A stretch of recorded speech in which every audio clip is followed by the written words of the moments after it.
In this video, we are going to see how we can change and manage the page zoom settings on Microsoft Edge.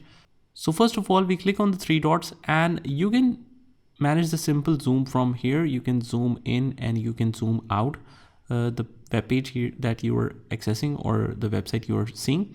And otherwise, you can click on settings and you click on appearance. And from here, we hit the page zoom.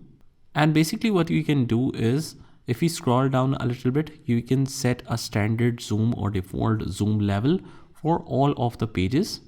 And then whenever you access a new website, it is always set to like 125% or whatever you set as default.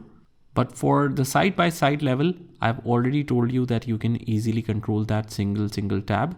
But when we click on the new tab, it will be set to a default view settings. So that is how we do it. I hope you found this video helpful, and if you did, hit the like button and subscribe to our channel, and I will see you in the next one.